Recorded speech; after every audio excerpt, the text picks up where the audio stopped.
All right, we'll call this Lynn Haven pre-commission meeting to order exactly 8 in the morning. So on the agenda for the consent agenda, we just have the minutes from the last meeting and approval to declare truck 26 as surplus and auction off. Any questions on that? Pretty standard. For old business, we have the final reading of ordinance 1137 adopting the 2021 edition of the International Property Maintenance Code. You know, we've been through that quite a bit. We have any questions, concerns? Has anyone gotten any feedback from the public on this? Nope. No. The only thing I had was that I brought up was the right to entry. Yeah. We fixed it. I mean, We changed that a little bit. Correct.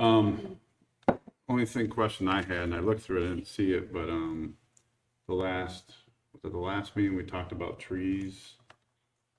Remember that? Yeah, well, they got in the audience that discussion, but we didn't. We didn't. Is that something that we should add to this? I don't know that would go in the. It's already in the code, property right? maintenance code. I mean, I think Is that something different that we can add to then? if there's anything we want to do, I think it could be a separate tree ordinance or something like Yeah, that. because Amanda has some, Okay. yeah. But I wouldn't put it in the. You wouldn't put an IPMC? Okay. Well, can we look at adding that? Because from my understanding, it's important if we ever go through a disaster again, hopefully we don't, that it's like for FEMA reimbursement or something like that, the way it was brought up. It was something about trees, the ones that are on the right of way or about to fall on the right of way. Yeah, we can do that by ordinance. I think we even talked a little bit about If that. it's on the right of way. On the right, right. We were trying that. That's- I think it was if it's on private property, Private and I property. think it could fall into the right of way. Right. Because right now, we can't go on private property if there were a disaster and remove trees that are leaning. Right. Yeah, Yeah, can we look at that to see Deemed hazard or what? if that's something? Yeah, I we think need when to we add? talked about, like, obviously, because it came up a bunch, but it was between property owners. So, I mean, the only thing That's we could do is to say, okay, well, if it's potentially to fall on city property or city right of way, we could require something. Okay. Anything else? All right, next is discussion only on short-term rentals. Mayor Nelson?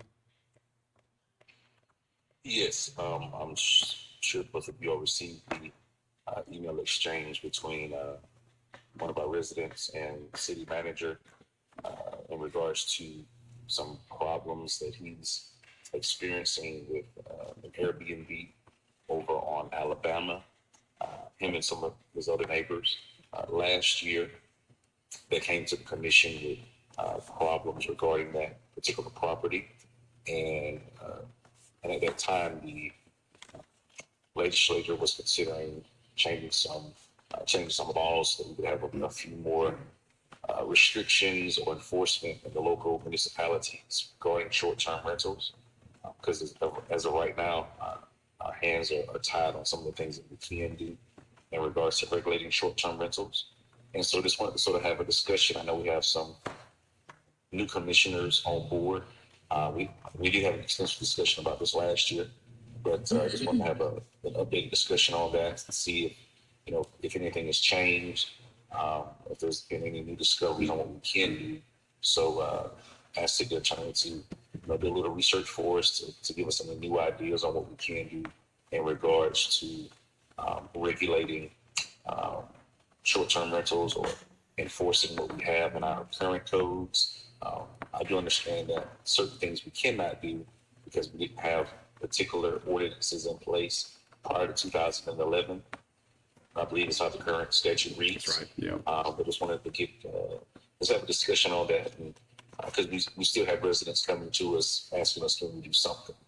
I just wanted to discuss on what we could do and what we couldn't do, and that way the residents also having is on public record or public knowledge as to our attempts to want to do something and then what we can actually do. Yeah, I know I talked to probably the same individual you're talking about on the phone, and I had a good discussion with them. I tried to follow up with Panama City Beach, see if maybe they had something that maybe we could utilize that they use, but I never did get a call back from them.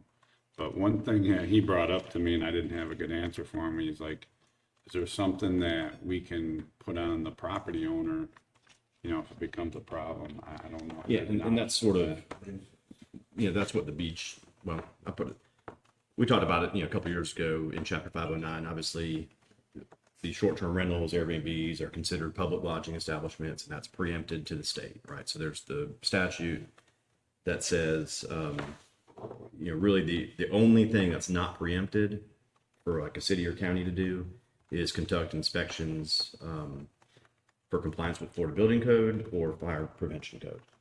So that's it. Everything else is preempted to the state. There were 2 or 3 bills proposed last year. One was very simple that just said, hey, we understand there's preemption, but that does not prohibit a local ordinance from requiring basically a registration, like your contact information in case, so we can contact the owner in case there is a problem. So that leads me to believe that the thought of the legislature is even that registration itself is preempted. Panama City Beach and Bay County passed ordinances this year setting up registration programs. So, it just hasn't been. We couldn't do that, though. Well, if you look at the proposed bills last year, why would they propose a bill to say you can do a registration program? No, it failed. Right. If they didn't think that was preempted. I mean, so it was, to me, and sometimes they'll pass bills to, just to clarify the law or whatever. It just hasn't, there's been no cases on that. Like, oh, can we do a registration program? The other one, the Senate bill, I think went a little bit further where it was a registration program and then you could charge up to, a fee, and then they were bouncing around the fee, went down to $50, but it was the same language. Just basically, they wanted to clarify or state that, yes, you can do the building code inspections, you can do fire inspections, and you can do a registration program. To me, the But that all price, failed. to me, So- the price of it didn't matter to me. No, yeah. To I me, don't it think we was need to just charge. something, a tool we can utilize if it's a constant problem with a certain Right. property. So, like I said, the Panama City Beach and the county went forward with that, and they used, the in is, hey, we're allowed to do fire inspections and building code inspections. We want contact information, so they went forward with that, even though obviously there's some doubt, is even that preempted to the state? And I think there's arguments that it are. So we could try to do the same thing they did if we think it's that important to have a registration with owner name and phone number. I don't know how big of a problem it's been getting a hold of an owner if there are problems. I don't know that we've had Well, I a serious mean, problem. I'm sure at the beach they have a whole lot more. we get the police reports all the time, and when you see when an alarm goes off, how often they actually get a hold of the key holder. It's probably like 80% of the time you don't even get a hold of the key Right. holder. Yeah. Correct. So even if you have their contact information, what does it truly do? Yeah. They don't, Just, they don't need hey. to answer, right? They don't answer, yeah. Yeah. Yeah, you're exactly right. So, and obviously, you could still do your normal nuisance, if there's noise ordinance violations and stuff like that, we can always enforce that. I mean, Yeah, but that's not preempted, but The problem with that is you go out there and there might be young college kids or whoever out there making all the noise, and you might cite them, and then they're gone in a week. That's exactly And right. then you got to deal with They're another never the party. same people. And just so you know, there are some bills that are going to come forward about Airbnb, but they're going to be for them. Oh, I know. And, They're a pretty big lobbying organization. yeah, that's exactly right, because we are a tourism state, that it just expands, for them to be able to operate within the state even more. So just so those bills will probably be coming forward. So, right. So, like I said, we can go forward with an ordinance to do a registration program with the understanding that, there's certainly an argument that it is preempted, but other cities and counties are doing it. I just thought we couldn't do that. That's why I didn't push for that. yeah. Yeah, well, That- and Kevin we may and not be able I to. said- Like I said, there's 3 bills last year that said, hey, this is not preempted, which leads me to believe that they think it is preempted. Correct. Is this the Airbnb that was supposed to have a gun at one time? Yeah. Yeah, we don't There Yeah, was no gun. There was no, have the right to what's there. Was that just a neighbor call? or- Right, it's just.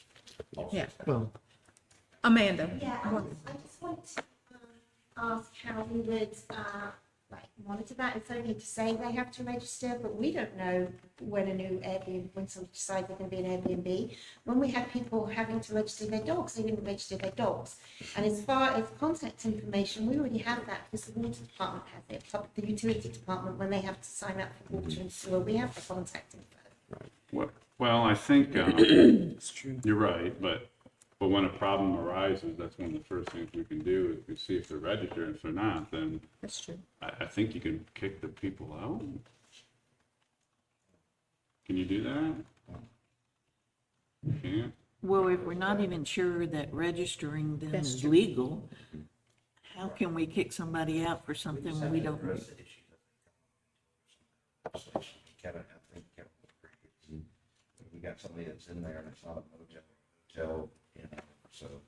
And again, we can get in contact. We have span water bills. So you can find the owner. Yeah, that's not hard. Yeah, no, I mean, the only registration we would do as a city is to just get contact information for issues, but, you know, again, we can only get in there for fire inspections and building code inspections. That's it. If it has So- anything to do with their sanitation standards and stuff like that, that's all state. And so, what So do if you we call call- DVPR? I mean, If we require them to register and they don't register and that we end up can having we stop them from problems. doing what they're doing now? Yeah. No. But can we revoke? We can't revoke. We don't issue anything. We can't revoke anything. We can, you know, you can, if, So basically, it's- you know, if we find out somebody is doing that, you know, can we check with the state and see if they're Right. licensed or whatever? Sure. But- Sure. And turn them in just like anybody would. Do you know if there's been any, I mean, this wouldn't be on the city side, but do you know if there's been any cases where a citizen files a civil lawsuit against the Airbnb owner for not, you know, for being disorderly and having any success? I don't know of any. I mean, I'm sure it's happened or could happen if you're creating a nuisance all the time. And, you know, that's just a civil action. So I'm sure, Right. you know, go find a plaintiff's attorney to So what are our to do options? it. We But have from no the city, options. I mean, sit back and wait and see what the legislature does, or like I said, or, you know, if we have, like I said, I agree, I think we have probably sufficient contact information off utility accounts. What did you say Panama City Beach does? They just did it like 2 months ago. It's a simple, hey, we're allowed to look at building code, and we're allowed to look at fire code. You need to, It's a you need to business. give us your name, address, and contact information in But case since there's it's a issues. business, are they required to go and inspect the place for? Is this for Airbnb residents in their short-term stay? They have to do that. No, Or is it no, the owner of the the owner. The owner. We need owner. Yeah, already- yeah, we're not, they don't We already require can find the owner. tenant information. It's That's owner. very true. Yeah. Yeah. It's redundancy if we already can find these. How long has this particular house been a rental? Do you know? Yeah, I know at least 2 years, maybe. But since it's a business. It started out with just Aren't businesses trash required to be issues, you inspected know, by the fire and then department? it's escalated a little bit. Yeah, we can absolutely do fire prevention inspections and building code inspections, and that's it. And they should apply for our business. Yeah, or occupational license for sure, which again is just a fee. So if they don't apply for the business license, is there any? You send them a bill for $250 plus fees or, you know, late fees. It's just a fee. It's not a, you can't shut them down. Something. I mean, we gotta do something. I mean, I understand our hands are tied in most of the stuff. How many fire inspections can we do in a year? Well, the thing is, if you do it for one, you gotta do it for all, so, And we don't know where half of them, it's just like you go back, we don't know where half of them are yeah. within the city. I guess you can go to Airbnb.com and pull. Yeah. and find some addresses and start going. I've done that. Yeah. I've done But that. you see some of them there, but some of them are Oh, no. undercover. Because they're supposed to be registered with, I think it's DBPR, and. Yeah, they there's should some get, of they should them get that are a not. license with the No, state. half of and- them are not. And, you know, and they should have. So we business can tax find receipts or them. occupational licenses. So we can It's not, find I mean, we would just, when we would do that every September or October, we send out our invoices for, our Should business tax already have been receipts. done that. So- July. So, yeah, I mean, I think you would, just like if we saw, you know, a barber shop open up and we didn't know about it, I mean, Amanda would come and say, well, we need to, That's, we'll send code out there and say, you need to get your business tax receipt and Yeah. come pay your. So I have to pay all the past, however long they've been in business, I have to pay for all that time. no, I think it's only the past wherever, however we bill them for that month or that year, whatever. Because we don't know when they were established. Well, what I'm saying is, let's say they're established 5 years ago, can you charge them for all No. 5 years? No. One question I do have, sort of following up on what something Commissioner Ward said in regards to if there's a violation, and we go out and we give a citation, would that actually go to the owner of the home, or would that go to those that are there? Because, you know, if I'm out of town and I let family come stay at my home and they cause an issue, It goes to the, no, I think it would, Who's ever there at that particular Committing time? the offense, we cite them. Who's ever committing the offense at that particular time is what Chief Rainey said.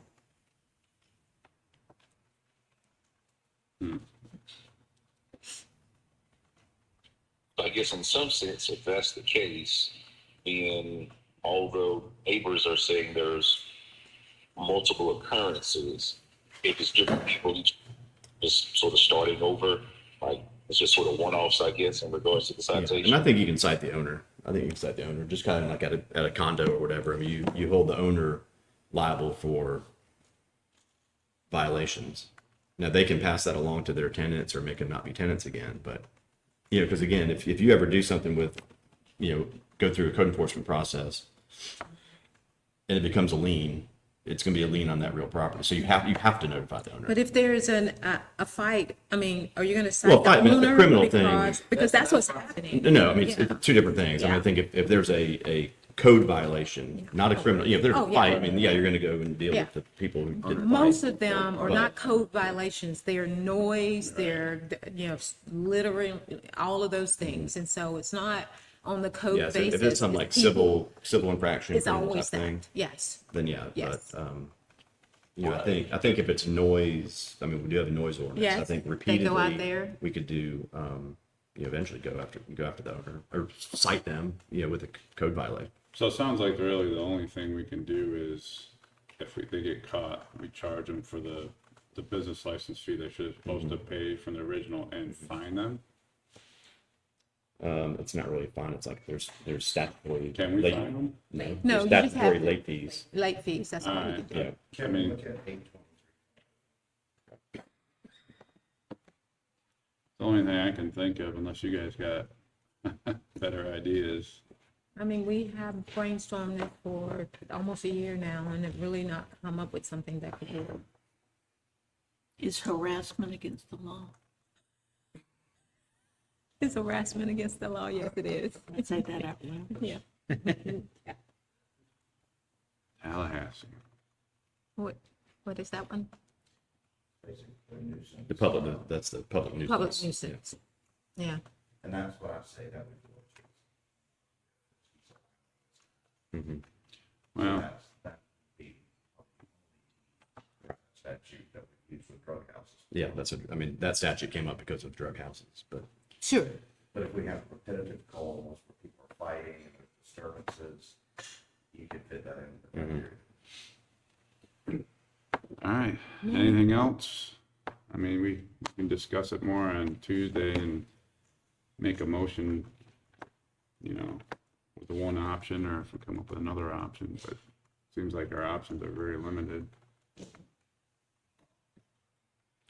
I mean, like I said, I mean, if you want to do a registration program like the beach did and like the county did, you know, with the understanding that it could be preempted, I mean, it's not like we're gonna get in trouble. I mean, just if somebody challenges it. But, you know, we're not putting fees on them or, you know, threatening to shut down their business. It's just a simple, hey, we can do fire inspections and building code inspections, so we need to know who you are. But it sounds like, I think it it's sounds an like we do, option. but It's that's an about as far as option. we can go. Has this been discussed openly at meetings Oh, before my Several time? times. or- Several times. Okay. Yep. So it's been publicly said that Oh, our yeah, hands are tied? We had a Yes. bunch, we had multiple residents from that one place come and talk to us, and they do something. It's like, I mean, it was Want even it was during session last year because we were watching that bill and we're thinking, okay, Yeah. let's see what happens. We can go do this, you know, do this registration program and charge $250 fee and all that stuff, and then it just fizzled out and died. I do know that when that bill came around, that Griff and Trumbull did vote for it in support of it. Okay. All right. On to the next one, discussion only of library and parking improvement site plan. Director of Planning and Development. Yes. Um, Amanda, yeah, can you come up here so we can hear? Obviously in the hurricane, we lost our library. The commission had a series of projects for rebuilds that they wanted to carry out, and this city hall was one of them, and the rec complex and what have you. The library was also one. So the infrastructure director, who's not here, Bobby Baker, at the moment had a conceptual site plan drawn up by Panhandle Engineering. But rather than, and actually they've done like all the stormwater stuff and everything, but rather than bring it to the development order, we're bringing the site plan to you for discussion to see if that is indeed something that, it's different commission now, is that something that you all want to proceed with before we go Correct. any further with it? I see. Okay. Correct. Yes. And so Amanda talked about this, the rebuild process. The infrastructure for, even if the commission decides to move forward with the library, has to be in place first anyway. So it would be in two phases. We have to get all the infrastructure in place, stormwater, everything, before you could even begin thinking about building a library. That's always been the thought process. Even if you put the infrastructure in place, it is going to help from around these rebuilds as well. You would do much of it in phases, even phase in terms of paving.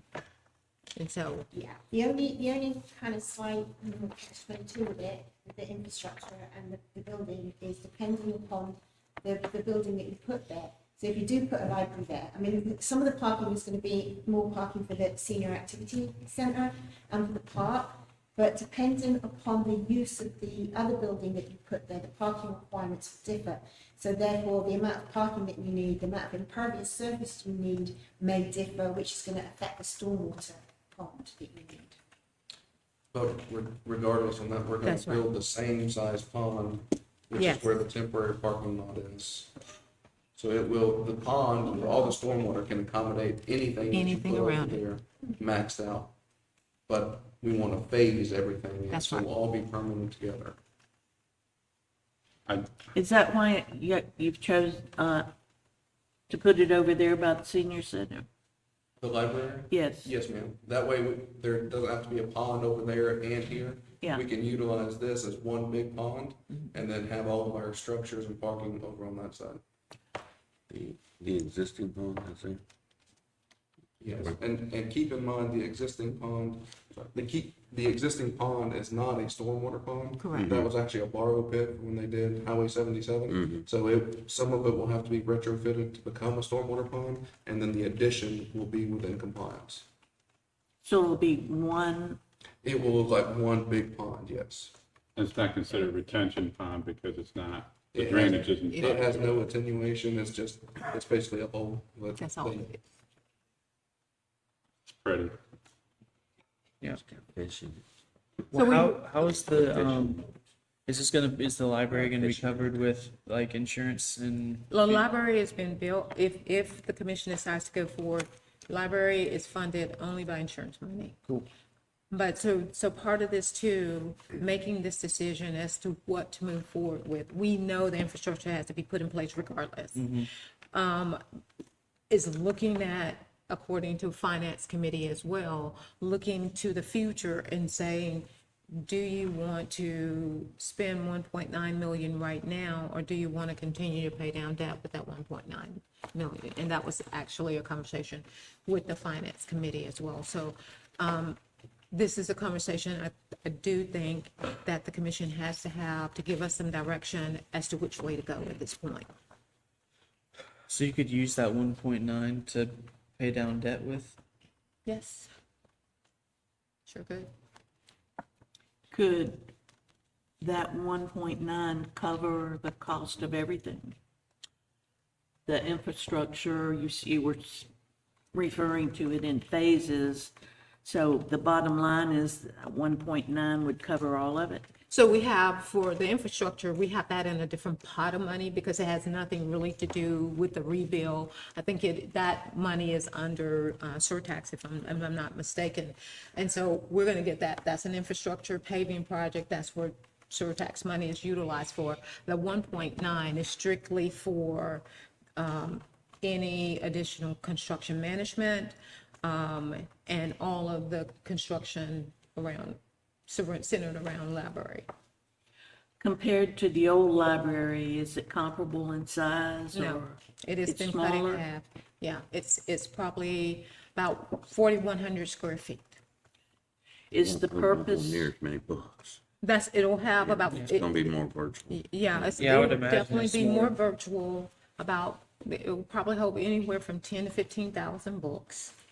Is it gonna And have this is gonna internet? come to you all, excuse me? Is it gonna have like an internet cafe? for Yes, Yeah. yes, We all saw- of that's part. Yeah, Yeah, we saw I've already- those like site plans of Yeah. the inside. And those will come to you again, but before we spend a lot of time going through all of the rest of it, we just need some direction from you to say, yes, go forward with phase one, which is the infrastructure, and hold off and let us come back to the library side of it, or, go forward, period.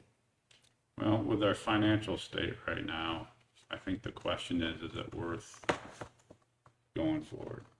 I think that's a big question. And I'm not anti-library at all, but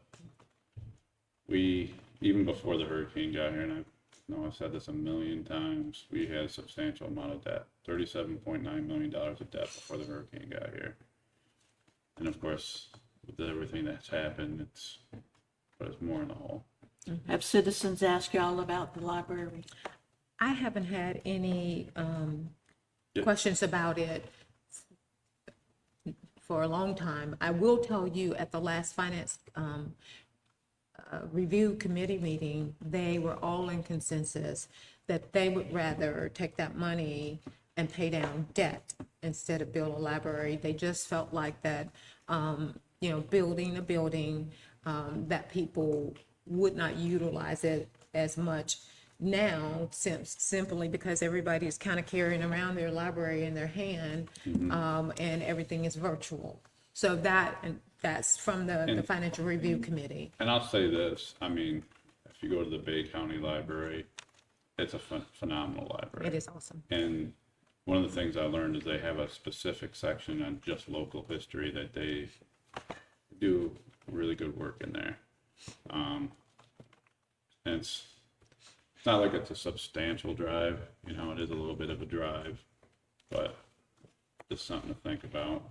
Well, I mean, if we built a library, it could be an extension of the Bay County Library. You can get in, Yes, you can be a satellite for them, and it can actually be a plus. I running back and forth to Publix, I've talked to people that want it, it's usually our older people, and they want books, but I said, I guarantee you, you're gonna not be able to get a book, but you'll be able to go to our library and ask for a book, and then it could be delivered a couple days later. Yeah. You know what I mean? 'Cause And that's, you can that's, do that's that. the You best can- tie-in with the Bay you And County. that's not can just do with the that. Bay County Library, they've Yeah. got their own It's a library region. They network. have their own network, which Yeah. it would behoove We us are, to we are part belong of the to. Northwest Florida Library Services System anyway, so anybody could do that right now in terms of that. And so we would be, if this library was built, it probably would still be somewhat of the same way right now as it is. Is there any way you could modify the senior center, that big room on the far side of the senior center? Make it like, Technology center. yeah, They already have a little technology room inside the senior center. But you'd have to get approval through the organization, wouldn't you, to do that? we own Senior the, half, the senior- city owns the building. They own the building, but I thought we had an agreement. We have Yeah, they we just have a lease it. agreement. We have a Yeah, we modified still, space. we own it. Okay. Yeah, they just lease it.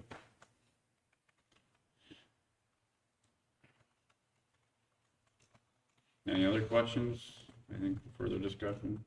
So we're gonna discuss this openly at the meeting? If we did do a modification to the senior center, would that make the footprint where the library was, would that make that more viable for something else, parking or whatever? You mean the, But regardless, you'd still have to do the infrastructure, right? yeah, regardless, the infrastructure has to be done. Even if you Yeah. just expand Yeah. the senior activity center, I think that's. Yeah, pretty the good. infrastructure has to be done first. Even if you just expand senior activity. Yeah, because eventually it's gonna be paved over there and that's impervious, but you know, you gotta have. Because this irrigation. infrastructure that we're talking about with phase one, remember, we've got to regrade this area here to put in more parking at some point, and make sure that we don't flood our neighbors. That's very, very important to me and to our staff. And so that infrastructure has to be put in first, whether you decide to expand to the senior center, build a library, or whatever. But I will mention to you too, we do have the mobile library that comes, and to be honest, I don't see a lot of people come and using it.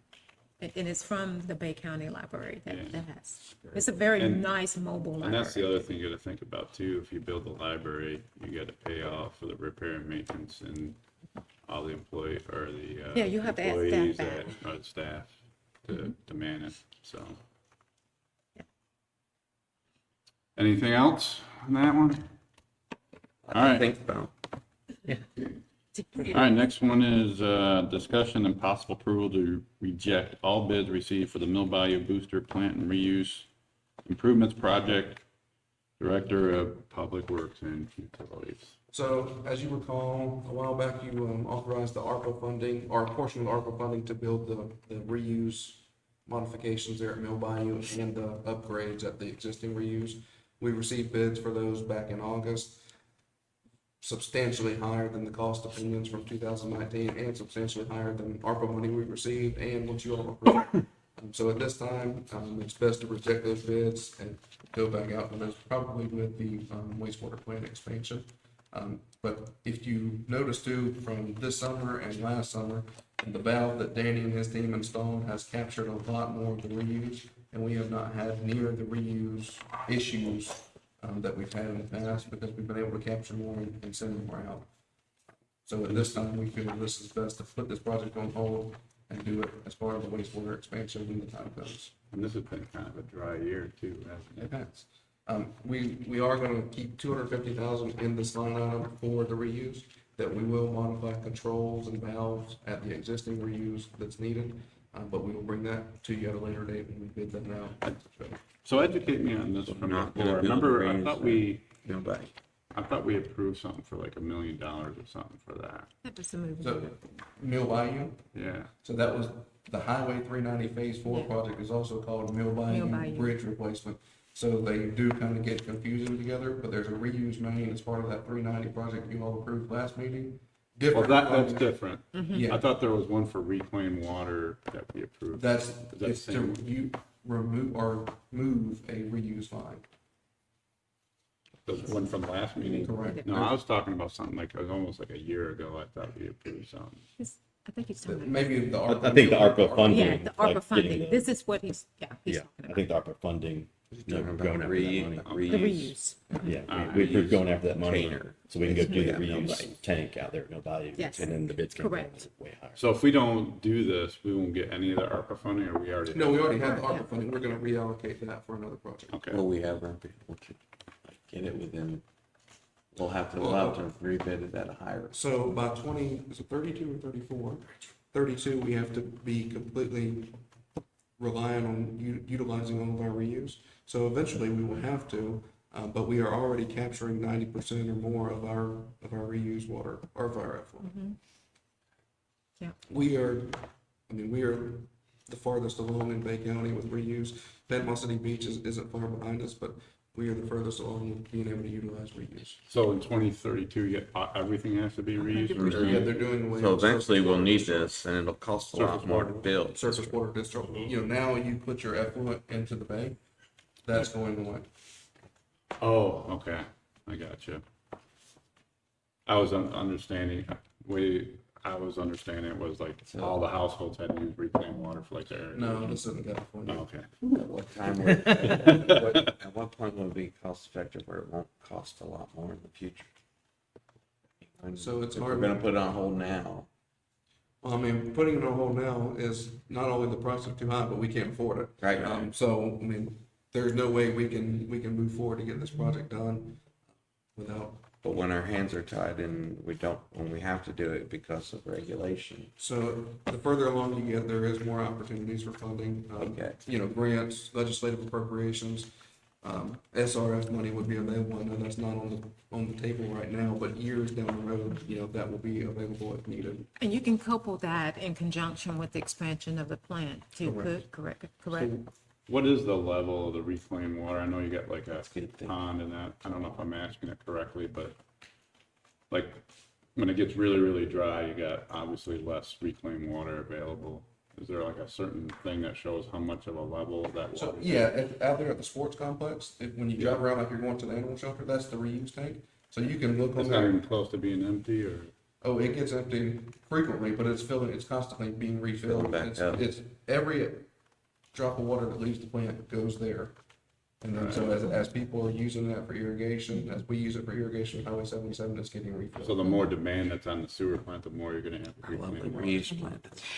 I like for Danny to stand up and tell what they did to increase. Remember that time Yeah, that I we were remember. having people Yep. just, Danny, if you'll stand up and tell them what you did to give that increase in reuse water a couple of months ago. So we just installed a simple valve that closed the reuse water.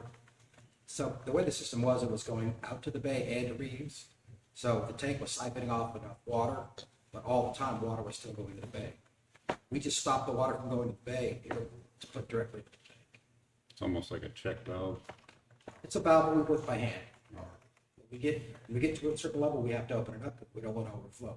Oh, But So we it have remains lots. closed mostly to fill the tank. so if it overflows, then you gotta, Yeah, we have to let a little bit out.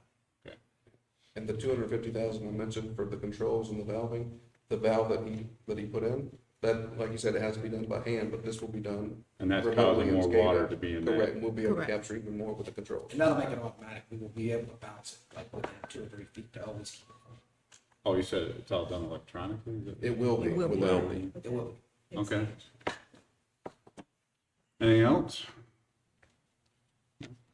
All right, next one, first reading of ordinance 1163, small scale future land use map amendment, city of Lynn Haven, 1609 Iowa Ave, from low density residential to public institutional. Director of Planning and Business. Yes, thank you. This is, a parcel of land that the city bought to, develop for extra parking for Cane Griffin. But because it's low density residential land use right now, the first step is to change the land use so that it's public institutional. And then following that, we'll be able to have this development and what have you to actually do the project. How many parking spaces are we looking at? 45. Have we had any complaints that you know of about? Not this, Yeah. No, they will probably be very happy. That will get, and your folks over Yeah. there to get them out of the yards of folks that they are Oh, yeah, parking along that road, Park Yeah. up. Yeah. Yeah, 17. yeah, so they'll probably be very happy. Yeah, that part gets highly utilized. Nothing? All right, and the next one, discussion approval of task order for Panhandle Engineering in the amount of $59,700 for engineering services to add additional parking to King Griffin Park. So, and this is just piggybacking on what, the last topic there is the engineering for this parking lot. And as we said, it will do 45 spaces there. Are they gonna need retention? Yes, it will include the stormwater facility. Have any We idea need what that's regional gonna cost? retention, man. So parking spaces, construction ranges from $4,500 to $7,500 a spot. Building So- retention. So 45 times that. 90,000. Right. Oh, okay, And we have that in the budget. okay. Oh, we do? At the TPO meeting last time, they did a graph of the cost of asphalt and concrete over the last 5 years. And it went like this. It was kind of like this, and then this last, Oh, just room. Oh, yeah. you know, it Yeah. skyrocketed per ton, like doubled. Seems like every month we get a letter from SRM about concrete going up. Same with asphalt. Yes. All right, anything else on that? I just want to say that if we had a regional retention pond just up the road on 17th Street, we wouldn't need a pond for the little bit of parking we'd have. We'd get more parking spaces. You know, That's a real, That's true. it's a necessary evil at some point. Can I put some brim in some of these retention ponds? I was thinking out here. Then we can have a city fishing Like contest. brim. Oh, don't get Justin started. He's like, yeah, yeah. All right, next one is discussion and possible approval of task order for Panhandle Engineering in the amount of $51,350 for engineering services to design a sidewalk on 8th Street. And so this one, we talked about, I believe, in our planning and goal session. You know, our plan is to get sidewalks all throughout the city, and this is another one that we want to put. 8th Street here, it will pick up at Illinois Avenue and then go all the way down to Colorado. Over by the country club. Yep, if you travel that, a lot of people. They use that? Oh, my gosh. Oh, yeah. Yeah. So it's a safety thing. It's surely a Oh, safety yeah. thing. There's a lot of people Yes. walking around and down there. You have any idea how much that would And cost? they come around, The, Illinois already. the cost estimate And on then that there's one, nothing on the wall, on the bridge. I believe was 335, 345, something like that. And we And got again, that coming out of the We country put club. that in Coming out of the mobile country club. mobility. Yeah, yeah, fund, to Okay. to With their little lights these- on. These bigger sidewalk So projects. it's in Their the little budget. headlights Yeah, on. you- It's dangerous. Oh, yeah. All right, any questions on that? People walking over there in At the Halloween. TPO meeting, they mentioned grant money for sidewalks. So Ben has been working on some sidewalk money with DOT, Okay. the TA, the safe routes to schools and another one. So there is funding for that, but have to meet certain criteria and fall within certain Yeah, guidelines. This one yeah. would not, to my knowledge. They also mentioned some sun trail money. Yes, we are on that as well. We have already tapped into a couple of things. I think what you're talking about, TPO, they said that, I guess, there had to be a recommendation at the TPO, but we went back and there's some grant money to expand your trailhead. And so we're pursuing that money. Okay.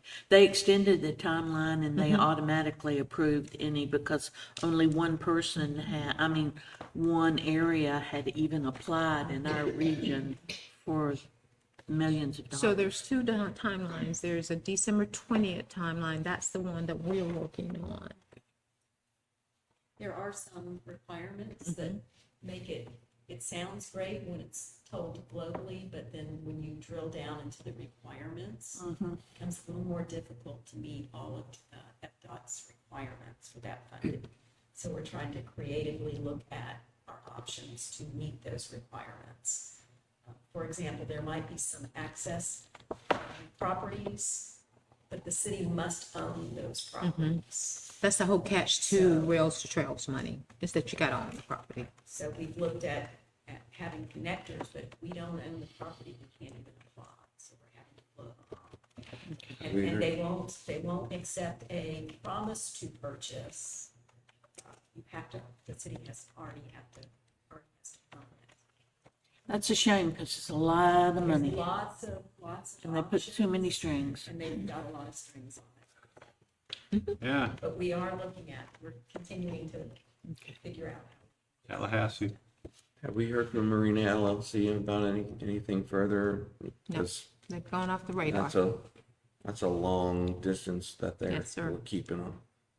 You know, across 390 all the way to the depot was supposed to be rails for trails as well. It was supposed to That start was paid by Blue Water. well, yeah, Marina LLC. Yeah. That's what it's called.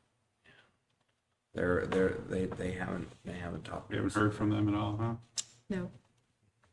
I think they ran out of money and investors. All right, any other questions? Well, that's an opportunity possibly for them to deed us Just the go on and rest. deed us. Just deed us the rest of the rails if We'll you're adding finish money. it. And If we that could- is a If we possibility. could contact them and then if we had that deeded, then we can tap it. All right, next one, discussion of possible approval of task order for Dewberry Engineering in the amount of $65,915.37 for engineering services to design a sidewalk on 26th Street. Again, this is another sidewalk project we talked about in our goal session, and I believe some residents had reached out to you all as commissioners, to get this project off the ground. So we put it in the budget, and this is just getting the design started. So this is this the one because of the school Ms. kids? Shanglin, she actually was the one that initiated this almost. I was just looking at her email the other day. I did email her and told her this is on the Right. agenda. And so, yes, that's the one where she was saying it was very unsafe, kids walking backwards and forth to school, that they needed a sidewalk there. Yep. And it's really great to be able to have residents' requests come to fruition. So this is a good one. Safety. It's safety, yes. Any other questions? All right, next one, first reading of ordinance 1164, amending chapter 14 of the city codes of ordinance relating to the building contractors examining board. Right. So I know I've been talking about this over the last couple of months. We've had, I think, 3 meetings with our building contractors examining board. Again, the legislature has gone through and says there's not going to be, all that's preempted to the state.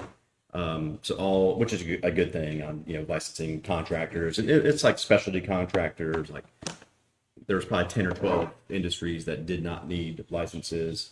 Cities and counties would go do these certificates of competency, come up with an exam, all that. I mean, the city used to do that. I don't know how frequent that's been happening, but basically it was supposed to have started last year, and DBPR didn't get their testing and everything together. So last session, they extended it another year. So basically by July of 2024, no cities or counties are supposed to be doing any licensing of contractors or other occupations, actually, for that matter. So we have this board in existence. So we were trying to see what they needed to do, if anything. And you are still allowed to have like a local construction regulation board. So basically, I know we talked about, this is back when Dan Russell was here That's too. We correct. talked about, let's still have that as a first line of defense when you have homeowners complaining about their contractor or contractors complaining about our building department. Have that board there to basically be a grievance and appeal type of board. And under the statutes, they are still allowed and have some teeth where they can say, okay, contractor, you can't pull building permits anymore, or I'm going to put these conditions on your building permits, or I'll suspend you for 30 days. So They we can have to still register with the city. we like can the we can people, still right? still do that, have some teeth regarding building permits and the ability to pull building permits. So we basically went through the old ordinance, and you see all the strike throughs in here. They decided to change the name to the Board of Construction because it's not an examining board anymore. And you'll kind of see throughout that basically we have the ability to suspend or revoke building permits, or the ability to obtain building permits. If this board, and basically they're like a hearing board. So they'll come, the city will present the case, and he'll try to resolve everything before it ever gets to a board. So that's really the first step. But if it's, some contractor was just, fraudulent and had all these building code violations and all that, we can present that case to this board, and then they'll have a hearing, and they'll make a recommendation. They may say, all right, we're suspending it, or this guy's so bad he can't pull. So is permit for this a year. changing anything than what they're already doing? Yeah, they haven't been doing any of this. So So It used to be an exam board where That's you would right. no, I mean, issue. from what they've been already doing up to now. They haven't That- been They doing haven't it. had No, any? this board was put in place Yeah, I know. many years ago, and yeah. then when Dan Russell was here, they reinstated it. And then, Charles had been trying for almost a year to get the Yeah. board filled. He finally got it filled, I think, Yep. maybe last year, and they've started having some really good meetings. And, But they haven't had any cases yet. No, No- because no we cases. needed to redo the Revamp ordinance. So our last 3 meetings have been getting this draft ordinance ready to present to you guys. And so hopefully, if this moves forward, then starting in January or whatever, they'll have their ordinance, and they'll be ready to hear grievances if there are any. if there are any. So it wouldn't meet regularly. It would just be an as-needed basis if there's a grievance or an appeal that goes to them. And any action they take, by statute, it says, all right, if you do some sort of disciplinary action, you have to report it to the Right. DEPR, the Construction Industry Licensing Board. And that's always an option for a homeowner, regardless. They don't have to go through this process. They don't have to come to trial. They can always go straight to DBPR and file a complaint against your But contractor. it's another option. But this is for another option to say, I don't want to, you call somebody at the state, and who knows Get what lawyers happens. involved. Where here they can say, I complained and it was good, and they said that contractor can't get building permits in Lynn Haven anymore. And so you can have, Does this board have to go to a magistrate or anything like that? they basically are The the magistrate. They are the magistrate. They are, it's almost like a code enforcement board. Yeah, You know, where you can have a magistrate or a board. This board is the judge. okay. So they'll hear the case, the city will present the case, the contractor will come and defend himself, and then they'll make a recommendation. Or they'll make the decision, and then they can, And you'll, they you'll can be- appeal that You'll be decision. involved in this, so we don't do anything. Yeah. So, I mean, they'll make the decision, just like a code enforcement board would or a magistrate would. And then Okay. if the contractor or the homeowner doesn't like it, they can appeal it to the city commission. But hopefully, it'll just get left at that. They'll make their decision. We suspend their building permit or revoke their building permit, and report it to DVPR. That's the end of it. Anything else? All right, is that it? Oh, no, one more. Quasi judicial public hearing, well, there'll be a quasi judicial hearing, but, discussion and possible approval of development order application for Grease Pro, 3119 East Highway 390. Who wants to start? I don't think, some of No. them were not here. Have no idea. No? So, Well, the, I'll let him read some of my emails then, if you don't have any idea. yeah, most of it, I will say that we have not had, planning department Meeting. has not had one complaint or concern from a city resident. They have all been Bay County, Derbywood people. Right. So Could have been annexed the in the Lovitts, who own the Grease Pros, the other two Grease Pros here in Lynn Haven, would like to construct, they submitted a development order to construct a Grease Pro on the corner of Harvard Boulevard and 390.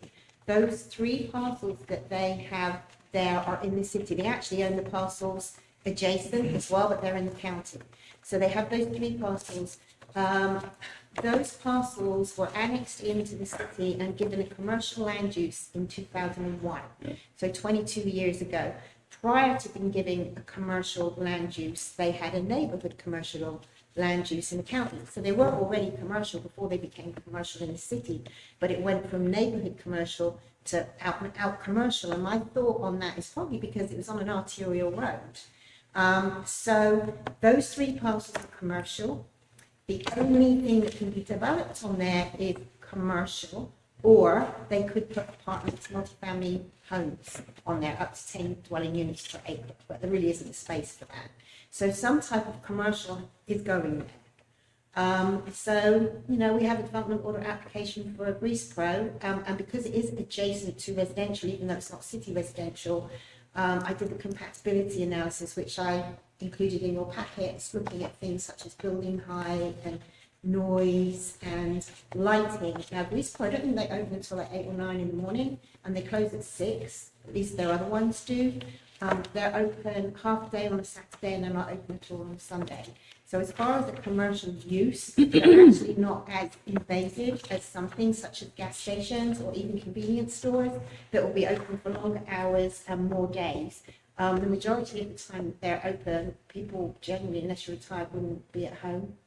There's been talk about the traffic problems and the flooding. Most of the people who came out on Tuesday to the Planning Commission from the county had issues with the county regarding flooding. And so their concern is that this project is going to make the flooding situation worse. However, it is not, because they have to keep their stormwater on site. They're going to be constructing a stormwater pond. It's a 100-year attenuation, which you all require now, which is way stricter than the houses and the other developments that are around there. It's not going to drain into any city ditches or anything at all. I mean, it's going to be kept on site. The traffic concerns that they had, you know, if you go along that road, if you go along 390, when the schools are going in or the schools are coming out, it's a nightmare. It is, well, I say nightmare, it's not as bad as 77, but you know, you're going to get backed up. However, you go along that road at other times of day, and there's hardly any traffic on there at all. So it's just those certain times of day, and that's a state road. So what we have there is a state road and a county road. We don't have any city roads involved at all. The state look at annual average daily traffic volumes to see whether it's failing its level of service or not. When I looked at the tables to have a look to see what the situation was with that, the most recent data, the data that they have online is 2022, because 2023 won't go on probably till next year. It was not failing its average annual daily traffic volume. If you looked at those certain peak times, then yes, it's backed up, but they look at average daily and it's not failing. So they had to apply for a permit to Bay County for Harvard Boulevard, and they had to apply to the state to get their access permit from the state.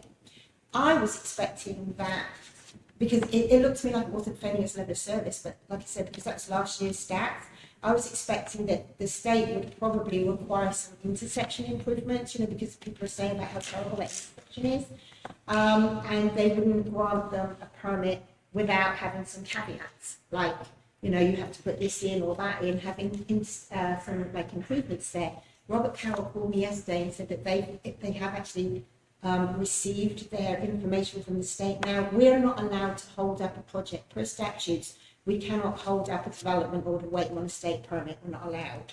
We have the county one in hand. The county were fine with Harvard Boulevard. And Robert Carroll said that they received notification from the state that if you grant them a development order, they're going to give them their access permit, and they're not requiring any intersection improvements. So we cannot, when you look at the traffic impact study that was given to us for the amount of trips that are going to be produced, even though it said, 20 for the Grease Pro, that's 10 in, 10 out peak out. So that's not 20 vehicles, it's 10 vehicles in, 10 vehicles out. I don't know whether anybody is going to go out of their way to go to that Grease Pro during peak hours, knowing what that school traffic is like. I would think the only people during those times that would use it would be people that maybe pick their kids up from school or were going to school anyway, and it was kind of on the way.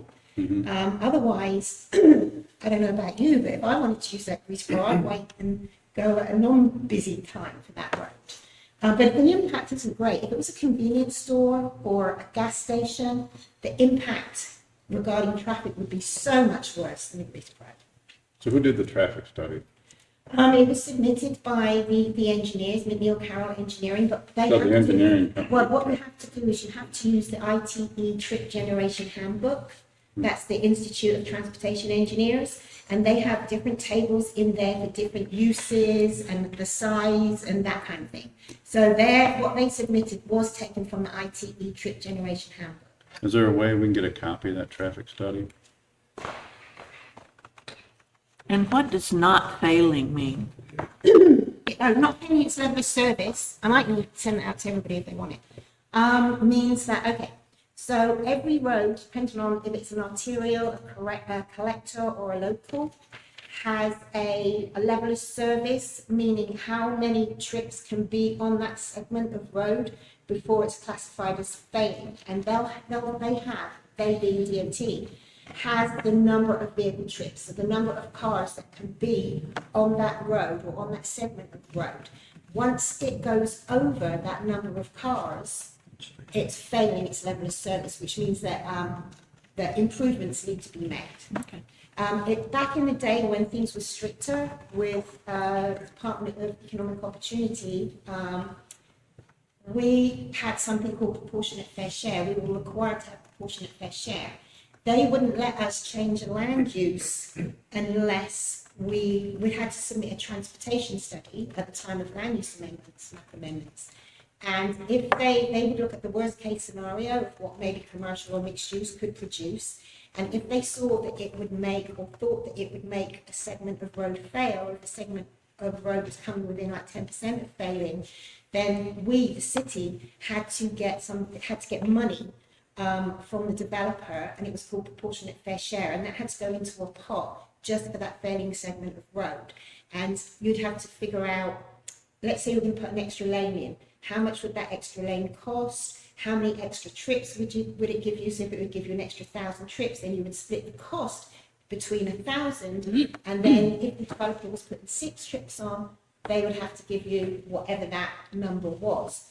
But that was taken away, and the state actually preferred people to have a multimodal mobility fee, because the prop share was just for one little segment of road, whereas a multimodal mobility fee is money that we can collect instead of an impact fee, and we can use it for improvements on anything, like sidewalks. We just heard, you said that we were gonna use it for something, sidewalks, whatever.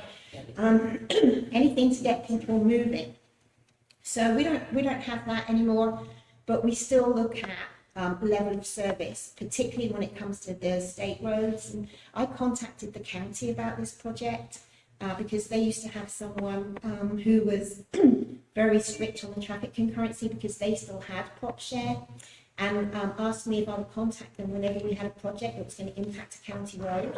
So I contacted them. They no longer even have a person who's dealing with concurrency. They just sent it to their engineer, their road engineer person, and he said to me that as far as 390 went, he said we just had to wait and see what the state said, and if the state issued them a permit. Any other questions? Yeah, so let's say this was to get denied, what would be the repercussions? Like if we voted no, would You there get- be any legal You get sued and repercussions? probably lose. And then they'd go anyway. Okay. You know, this Unless you this have has good. been a lot, I mean, a development order, I mean, a lot of cities and counties, these are issued on a staff level. Mm-hmm. You know, we take development orders to our planning board and then to the city commission, you know. It's been commercial for 22 years. I get it if they're asking for a zoning change or land use change, well, absolutely, you get there and dig into it and hear all this stuff. It's been commercial for 22 years. They meet all the requirement. We heard from their engineer, you know, basically all the citizens were, you know, I don't want this in my backyard. Right. Which is not, I mean, that loses every day in court. If I'm that developer, So, yeah, I met all the requirements. I'm keeping stormwater on site. I'm getting my permit from the state for 390. I'm getting it from the county. I'm not impacting any, you know, city roads, or what does the city have to say about that? Yeah, I mean, he'd be sitting pretty if we denied it. so Okay, I'm sorry. Not to say, you know, I can't tell you guys how to vote, and I think, Yeah. like I said, it's one of those deals where, you know, if this is approved on the staff level, it would have just been approved. Yeah. Done. So we're not voting on whether or not we like it or not. no, Correct. Correct. yeah, you can't. So I'll say this is, I got all the, probably the same emails you got. We probably all got the same emails. And I responded to every single one of them. Not by email, I actually called every single one of them. And the way I explained it to them is, as long as they're abiding by all the local, state, and federal regulations, we have to allow them to develop. And if we don't, then they come back, exactly what you said. We have a sue. duty to Right, am I right? Oh, yeah. They come back and sue, and they'll still be able to develop. Now, unless there is something we can find that is a valid concern that goes against our Unified Land Development Code, the comprehensive plan, or something like that. There's not, and you know, the planning board did vote, I think 4-3 to, you know, not recommend Right. approval, but they didn't give any justification. I think it was just It was pressure. it was You were emotionally just charged. That's If very you pressure. It really was. So, This room was full.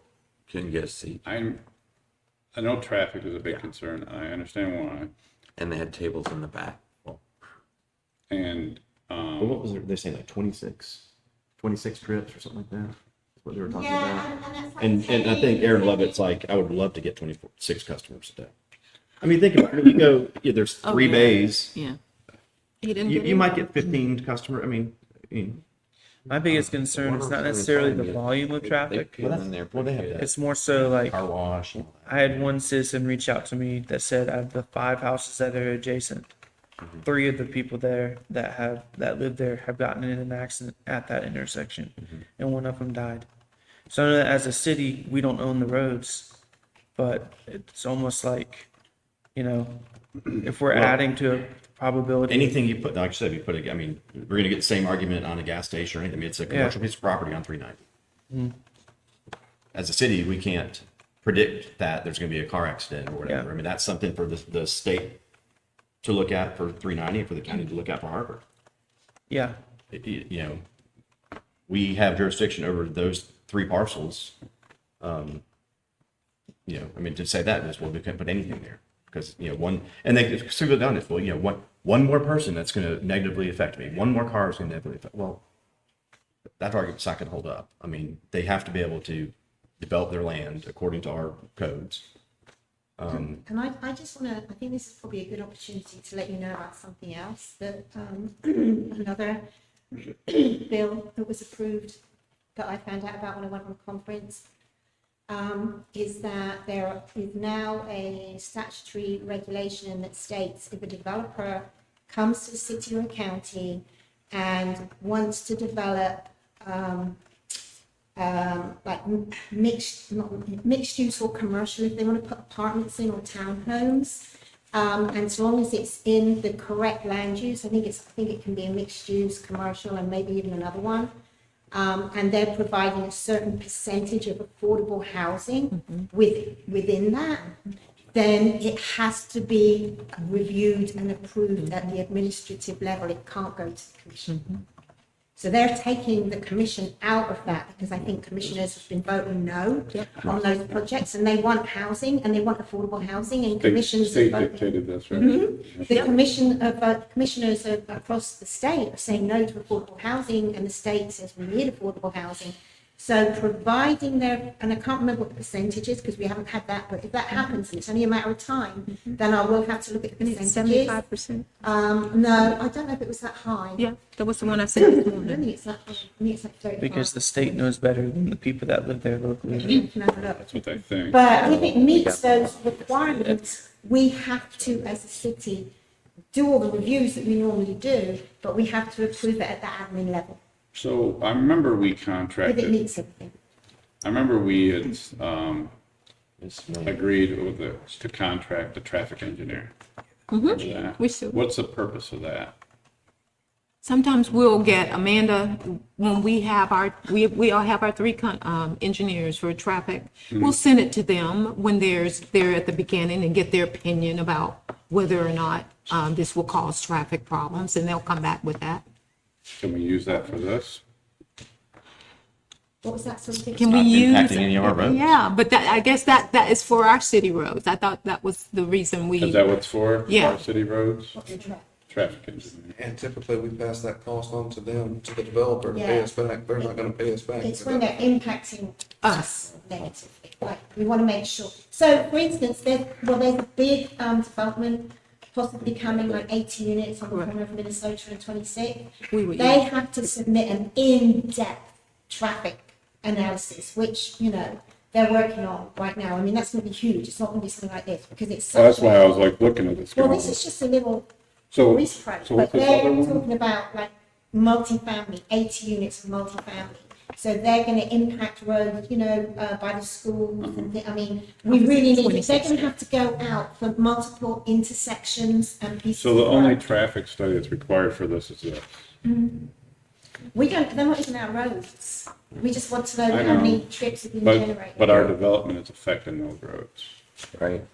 Yeah, which is why they used to in the past require that we have a proportionate fair share. Otherwise, they wouldn't let us do it, but they took that away when they took out 925, I think it was. Yeah, so I mean, again, these arguments would be either the county or the state. They would say, yeah, yes, it's the city's allowing this development. Do but they have their it's in own the- traffic engineers? Yes. Oh, yeah. Do they? Can they do a Yeah. study? They, Can you ask they them to do require a what study?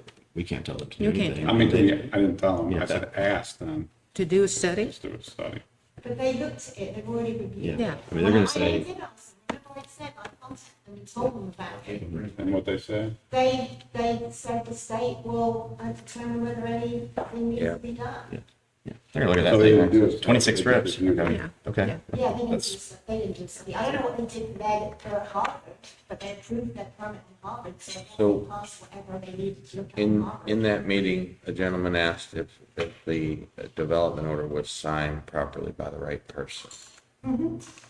Okay, it was the actual owner or agent of, and they said it wasn't, but we've checked that. Yeah, he also. Amanda, can you Yeah. stand up, because Mayor's on the phone so he can hear. Yeah, sorry, Mayor. We had, so the Lovitts, there's the son and the father, and they both own it. One's a developer and one's just, he has the property. And the first time the application form came in, it had one of them as like Aaron, I think, he had put him as the owner of it. Then when it was signed by the other of it. So we pulled up like some bids, but it says like on the property appraiser, it says it's a JL, whatever. That's an LLC. And yeah, that's the owner. And so I we've just had wanna make both sure of we them. got that Yeah, question both, in. we've had that. They Yeah. resubmitted the page with both of them. Trust me, signing it, it's just coming in up case again. There was any questions. Yeah. Sure, of course. I don't know, I see this, it just gives me some numbers. Is there a more detailed report than this? This all we require, they're not on road. Do they, no, All but we do they require is the have, trip do generation. they have a more detailed report than this? I think that's what they, I think For, that's, for the county and their permit, This one? Yeah, they don't, I mean, Yeah. it's just a typical permit yeah, application like I that. mean, it's like how many trips are gonna be generated by that development? And they have to use the ITE trip generation handbook, and that's what they've done. Because what I don't see on that, and I'm not an engineer, but what I don't see on this that would be valuable to me is like, what time did they put them out there? And maybe like a graph, did they do like a graph and things like that? Well, do you remember when I required for one of the projects, I think it was a school one, and I said that I wanted a PM peak hour? Right. Because that for us is the busiest time. And then everybody argued that that's not what they wanted, that they wanted to very see throughout the day. But we generally ask for a PM peak hour, which is what this Right. is here, because that is the busiest time. So is that like based on a PM peak trips. 24-hour period, a 12-hour period? Yeah, I get it's 24 hours. So Okay. PM peak hour is when you have the And most if during the traffic week? on that road. And it's Yes, during the week? Okay. yes, yeah. It's, it's stuff like that, you know what I'm getting at, where it's just information like that that would be Yeah, valuable. yeah, PM peak hour is what we require because peak hour means busiest hour, busiest time. Yeah. So some of the, I don't know if you, I'll let you guys go first. I got a lot of questions. No? I'm just listening. Go ahead. So one of the things that was brought up was the permit. It said the permit was only for the one plot, not all three plots, when they do the land clearing. Is that true? I don't know what permit to go. Well, until you, We did the stop. but when stop they order. eventually did get a permit after that. Now, the permit they got for that, was that for all three plats or just one of the plats? Look, but I don't think it's, So if they only got it for one plot, does that require three permits or just one permit? all depends on what they're developing, or what stage it's in. Because they they, put a stop work order on them, so they weren't allowed to do anymore I anyway, know they did, but until they got development, because they haven't done anything. I understand that, They but haven't submitted any, I mean, only permitted basically, right. that's it. But if you only got it for that one plot, can you only clear that one plot? That's it. But they cleared all three plots. Charles, can you check that with Gloria? Would you just have her find that out? Make sure exactly what. Because that's going to be important on Tuesday, because that's going to come up. But you still Well, can't. make them deny up, it anything is. in the bill or. Yeah, that's a separate issue. It's got nothing to do with No, proving their no. development. Well, but my concern is, and I know I brought this up to the city manager, but I want the property owner there. Or whoever, property owner, and anybody is involved in not getting the permit. Because I got questions I want answers to. They're gonna be there. And that's good, because we as a city, not just us as a commission, but the city, I know you guys probably get a lot of responses from residents on that. And they create a lot of problems for the city because of that. And heck, we wrote an ordinance because of that. Residents or county residents? No, that was residents.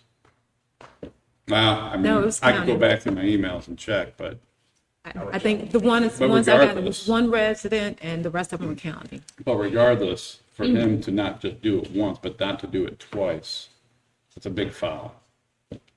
And there's a reason why we wrote that ordinance, was because Sure, of the actions he took. correct. And so I want to be able to ask those questions to him and anyone else involved. If he wants to pawn it off on somebody else, I want to ask them about it. The fact that he started clearing Yeah. without A permit? a permit. Now, that's one thing. Okay. But then it's another thing that when they did the land clearing and then they started doing other work, without getting a permit. So they only did that once, but they did it twice. And they actually, that's when you guys went out there and did a stop order, right? Stop work order. So I have a big issue with that. Was there a penalty for doing that? Anybody that does it. Was there a penalty for Not the time. preceding? We- Not this. And the reason Then we went and did the ordinance. we didn't have after an the fact. ordinance at the time, but after that, we wrote an ordinance. So we could if penalize someone them. does that again, they will get So it's fined. not, they didn't touch the land After the stop Yeah, work. yeah, we did stop work order, say, come get a development order, come get your permits, and that's why Yeah. we're here.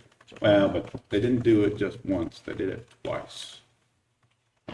So what we don't do, I mean, Yeah, Well, I want him to be able to come and answer. He's gonna be here. Yeah, he was here at the. So what I gave you was the summary of the summary page. So Okay, if you, so it is more if you detailed. want, I don't know if this, if you. I can want look this. at it, yeah. Well, I'll scan it in and email it to you. That's good, Does that'll anybody work. else want it, or is it just? I'll take it. I'll scan it, I'll give it all, I'll give it to everybody. I'll scan it in and give it to you.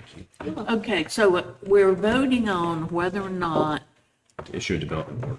to issue a development order based on the paperwork that they have presented. Everything they've done. Now, if you ask me personally, I don't like it. I feel bad for those residents. But then he's followed, it's his property. It's zone, I know we don't use the term Commercial land zone, use, yeah. but it's commercial. He's now following all the rules. That puts us in a interesting position. Yes. But again, I can't vote on my emotions. Right. I happen to know the lady that lives directly across the street. I taught her grandkid, so, I feel very bad for her. Sure. But, Well, then the flip side too is we have this planning commission that voted no on something. And at what point do they start feeling like we don't listen to what they have to say anyways and just say, well, we're not going to show up anymore then? well. I think that was a 4-3 because of the 150 people in the room. Correct. Well, I've talked had to no bearing on- I've talked to them and they said that they were going to vote no already. Well, So- it's, Well, they might need, Yeah. it's for all three. So the permit Oh, is you for all can't- 3 plots, okay. all 3 plots. But I just want to make sure we got all the I dotted, the T's crossed, because I know Zach, I've talked to Zach. I know he's a very smart guy. I know he can be very strong at it. I just want to make sure all the things that he brought up were covered and that everything was done correctly. Some Like, of the stuff you brought up was incorrect. I'm sure, He even I'm said sure. the ordinances that were approved in 2001 or 2004. So because it sounds as though he. no, I know. Amanda, can you come up so the mayor can hear, please? Some of the things that he was saying were incorrect, and he out and out lied in that meeting when he turned around and said that I had told him he could have as much time as he wanted.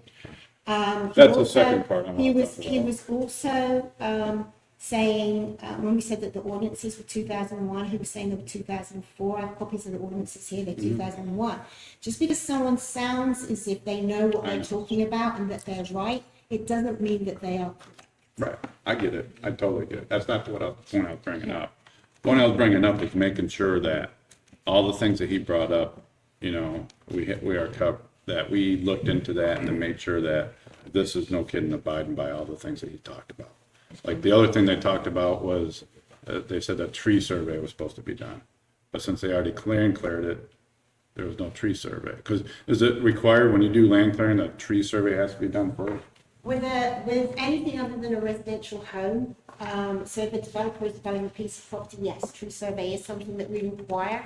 We want every tree that is over 8 inches diameter at breast height identified on a tree survey with the type of tree. And then what we do is, ideally, we would like them to keep the trees there, but they also want to take them out, so then they have to mitigate there's an amount of money that they give us which goes into a But were fund. they able to do an effective tree survey since they were already doing the They, land clearance? they had taken anything that was on that property down. When we looked at aerial maps of what had been on there, it really didn't look like there was much left there after the hurricane, to be After the honest. hurricane. I get it, but you see what Yeah, I'm and we getting at? wouldn't charge. Yeah, them for that anything. wasn't done properly. Okay, so the other question I had that was brought up, I'm just bringing up what was brought up at the planning board, okay? That since those trees were removed, that there might have been damage to the stormwater drain. I mean, I didn't. I mean, is that required if you're gonna do land So clearing? I've been out there since they cleared the land there in rain events. I don't see how anything they did affected that ditch. Okay, I know the county has been there and done the maintenance, on the ditch, but nothing that they did looks like it would have a significant impact. Again, not an Okay. environmental engineering thing, they would have to look at that, but from a practicality standpoint, I don't see how it affected it. They only have a responsibility to have it drained as it would have been if it was still there. They don't have, their responsibility is to have it drain all the way to the bay. And as Amanda stated, I mean, if anything, this is gonna improve the stormwater there Probably because will. now everything that is running they off have a currently, holding pond. they're capturing and treating. I get it. Any other questions? Cause I wanted to talk about the meeting, Will anybody from the county be there? Just, I'm sure. I don't Oh, you mean know. county officials? County Yeah. official, I don't Maybe a think county so. commissioner who's. Yeah. Yeah, there's county commissioner who's the engineer, Robert Carroll.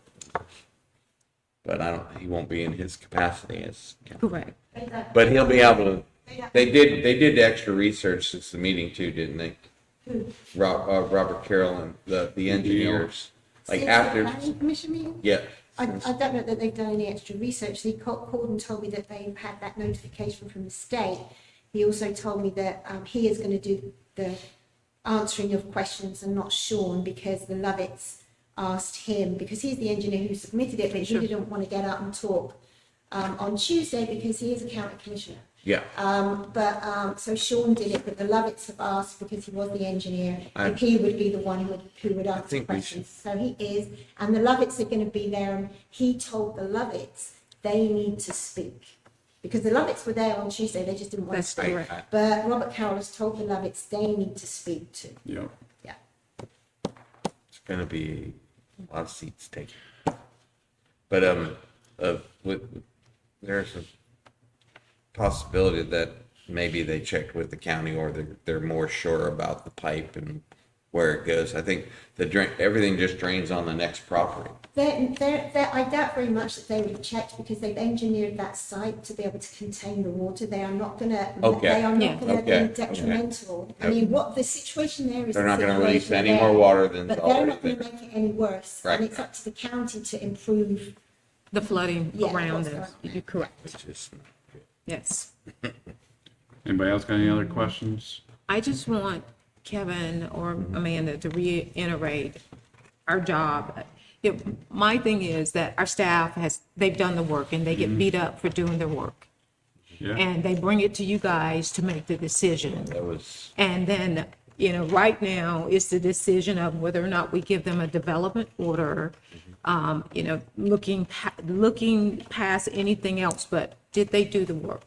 And just like we've done the work. So we're putting it before you and then you make the decision from the work Yeah, we've done. it's a quasi judicial hearing, so Amanda will make her presentation. You've got your application packet. we'll have more You know, stability the- than we do. I just, The applicant can talk, and again, the residents can Really talk, got it. but I mean, There to was a deny lot- this, you have to have some competent, substantial evidence of some sort of Extra inconsistency or custody. deviation with that thing. Suddenly, and, extra. and what I would advise is the things that were brought up, that we have answers ready to go to talk about that at the commission meeting, because they're gonna come up again. You know what I mean?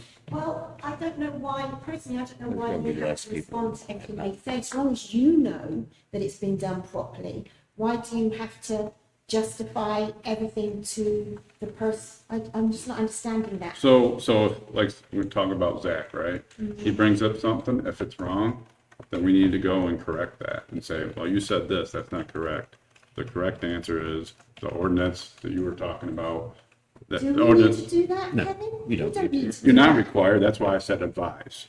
If we don't want to do it, that's fine.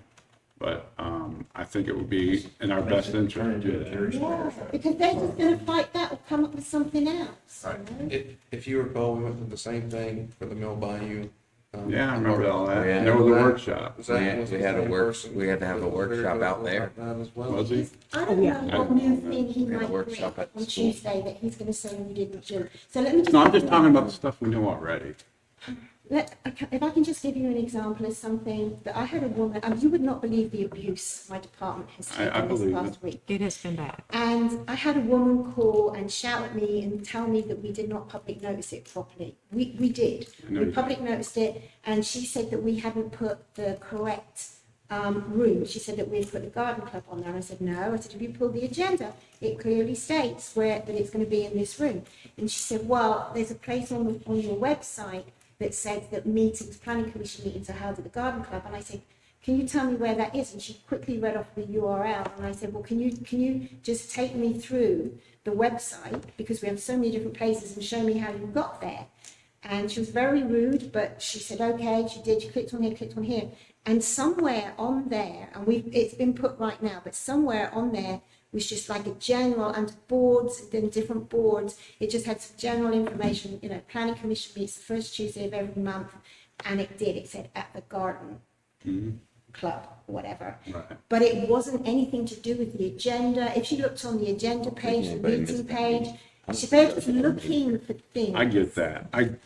Trust me. I know you guys are doing what you need to do. I'm not questioning, that you guys are not doing this correct. That's not my point. My point is just so that when the residents listen to it and they can hear the correct They're answer. not residents. Yeah.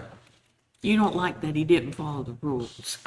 Well, and then, are you talking about the meeting? No, No, the no. original, like, The stop originally order. by I don't like that either. proceeding without following the But procedure. that gave the city an opportunity to make basically a new ordinance to prevent that. I mean, at the end of the day, how do we do it? No, We see oh, you're talking mistakes. about that. And that's- You're right. No, I don't like that either, but I mean, if and I- you can't be on the floor, you can't. and I remember when that happened, and then what I said is, I cannot wait until a development, I don't want to say development, but something comes to us and he has to answer that, because to me, he still has to answer to that. Can I interject for a moment, please? I think this is a good discussion, a very lively one, and a lot of the information is happening. I think one of the things for us to keep in mind is we just have to make a decision on whether or not they're meeting the standards according to what the city requires. Again, if we want to require something different, then that's something we need to change moving forward in the future, as we've done with other particular projects or properties. So I think that's the big objective of what the staff is bringing to us, is saying, hey, does this meet the standards of what we're requiring, or what we have in our EODC comprehensive plan, et cetera, for what is supposed to be done for a new development. If it meets that, then, if we vote yes, we vote yes. If we vote no, we vote no. But some of the other intricate details that we're getting into, yes, we want answers so that we can respond. But sometimes we don't, as Ms. Amanda is saying, we don't have to justify every single thing that we do. We just need to know that, hey, we have because people are going to continue to ask us for responses, and they're going to continue to debate and rebuttal whatever we decide to do or not do. So in this sense, there's not going to be any happy medium. The residents of Bay County are probably going to be upset if we move forward. The owners of this property are going to be upset if we don't move forward for their development order. So there is no, I don't think there's any happy medium for it. We just have to look at, does it meet the standards of what we have on our books right now, and make our decision, based on that as well. And I would also say that we have to be careful, and I mentioned this to city manager the other day, that we have to be careful what we even say in our public comments, because in part of the James Finch lawsuit is due to some of the things that we said in public comments. So as we're discussing these issues about local businesses and local business owners, let's be careful what we say in our comments so that, for example, if we move forward and decide that the commission decides on Tuesday not to vote for it, and then if we said certain things in public comments, and they can come back and say, okay, hey, there's a personal bias, which is why you didn't vote for this particular project, not because it didn't meet the standards of the city of Lynn Haven. So as much as possible, let's try to, make sure that our comments are in accordance to, what's professional and what is on the books of what we're trying to do moving forward. So, of course, we're going to have more discussion on it on Tuesday, and just want to remind us to focus on what is it that we already have on the books. If it's something that we don't like, then we need to look at changing that moving forward. We can't change it in the middle of the game and change the rules on them when they comply with all the rules that we have in place to come back and say, okay, now we're going to move the goalpost and you have to do something different. Right. I get all that. I'm not going to vote by emotion. I'm voting by what we're required by state and local statutes. I get that. I understand that, but I'm just saying, whatever we say publicly, I'm not targeting you, Commissioner Ward. I'm just saying what we say publicly. Those individual business owners can then come back like we're dealing with now and say, hey, these are some things that were said. So I believe there's a bias against me or against my company, not necessarily according to the development or the ordinances that are already in place, that there was a personal bias against me. So, and that's not towards you, that's just a reminder to all of us as we're making our comments to make sure that we do it in a very professional, business-like, and focusing on the issue matter and not the individuals or, past grievances or any of that we're dealing with. But hey, here's the issue that's at hand. Understood. If you guys don't have any other questions, I did want to talk about the actual meeting that took place. And I know I brought this up once before. I don't know, is it ordinance or resolution we have on how meetings are conducted? Yes, sir. And I think we really, really need to look at that. I saw that meeting and to me, it was embarrassment. It was. Some of it, I understand why some of the things happened. There were some things I didn't know at the time. I found out later. But like, for instance, the donating of time. I didn't think we could do that. You can't, and I told him not to. You said it was up to the chair. Well, I know, I was there, and I said, when they started to do that, and at the end about rebuttal, I said, we don't. I We just don't do that. I think it's things like that we need to spell out. Yeah, the chair, if the chair wants to give, if you have a 3-minute rule and he wants to give somebody 2 extra minutes, whatever, He can do it that. absolutely is. But, Right. I said, we're not doing the donating time. And the other thing is, they're not, it's just public participation. They're not part of the collegial body. So this whole, we get into that Robert's Rules of Order stuff. That's not how it works. The chair was struggling. I know. And I didn't know all that stuff either. I didn't either. And I felt bad for him. Yeah. So, but I just think He tried to stop public comment 2 different times. And I said, you can't, on the one hand, he wants them to talk forever. On the other, he wants, okay, we've heard enough, let's stop. Right. You can't do that. I just think we need to really look at that and go over that. He'll just say, look, you're all saying the same thing. I just think we need to go over that and because some of that stuff we're not abiding by, and I'm not saying I'm against abiding by those things, but we really need to go through it and rewrite it how we think it should be written, and the comprehensive plan, we really need to go over that. So I will say in the meeting as well, there was a lot of jeering, cheering, yelling Yep. out loud, all of those things. And the commission truly does need to look at public participation and decide. I think, Mayor does a very good job of keeping things in order, but I don't think the other boards realize that this ordinance applies to their meetings as well. And so surely there needs to be some training there. Yes, I think the chair was. They're a little under- volunteers, They're volunteers, but they still have to follow, according to advisory committees, they still have to follow the rules of the city ordinances when we have public meetings. And so we may need to do some additional training, but I do agree with Commissioner Ward that we do need to look at our public participation policy and see if these are things we're going to adhere to or we need to change them. And they don't run into this very often. I mean, think about it. They meet Doesn't at the garden matter. All it club. takes is one time. I know, but you know what I'm saying, just in their defense a little bit. I mean, they meet at the garden club, so everybody sit at round tables. Yeah, If it's there's way- a couple, it's there's a couple way- people in the Yeah, corner of the audience, they let them I've talk. I been- mean, it's not. There was more people It here. went than I from think I've being ever way seen. small and You way know what I'm saying? intimate But to they being. have always been used to kind of playing looser with it. They're sitting around. If there's public comment, they probably let them talk freely. Well, Because there's two people there, Well, right? but one of the things, I go back to Commissioner Work again, he's right. It only takes one time. You had 3 officers here. You're telling the officers 3 minutes, and then if they don't sit down, an officer can ask them to sit down. Well, it's kind of embarrassing when you're telling the officer to do that, and then the chair comes around and gives additional minutes. Right. So it's got to be that we have some concise judgment about what we're going to do at public meetings, Right. and I agree. So, Could we post those rules out front when they come in?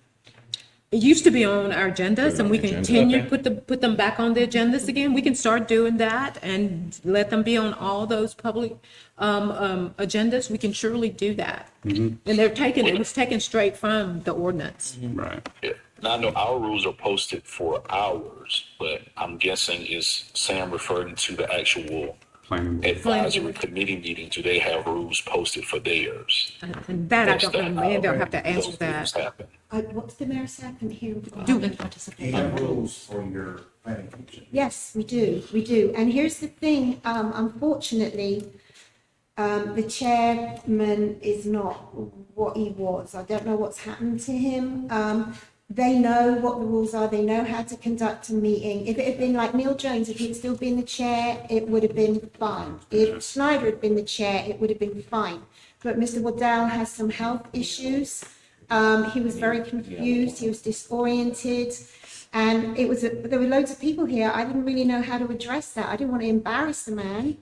And so I still don't know how to address it. So I'm going to need guidance with that because he obviously cannot perform those duties anymore. But that was the first time we were aware of it. He can't perform the duties, but I don't know how we remove him without being untactful. I don't know what we do. So I need guidance on that too. It's a perfect storm. Yes, Yeah. you're exactly. I mean, maybe we just ask him to pass the gavel and let one of the other guys do the meeting, he still be the chairperson or whatever. I mean, Just something to, you guys will appoint them, yeah. but then they. Well, this is a vote for the unique chair. situation, I know, Yeah, and yeah. you know, everybody gets a chance to be the chair as far as. Yeah, they- and if he doesn't submit to remove himself, if he doesn't ask to, to leave the board, I don't know if we can remove him, but he can't perform the function Well, if anymore. he can't, then we just ask him to give You the go gavel back to to someone your- else for the your- meeting. Your rules and regs for your advisory We board don't have any meetings. rules on that, Yeah, you do. You have a policy, on that removing them, only if they don't. advisory board meeting. I'll go back and look at, I think it's policy 96. Okay, because on so ours, I'll when go we back and looked, look we at it. just had, if they don't attend so many meetings, we can remove them, but it doesn't say anything about if somebody's health, if they're becoming competent. Yeah, we can definitely look at that. All right. Anybody got anything else? No? All right, meeting adjourned.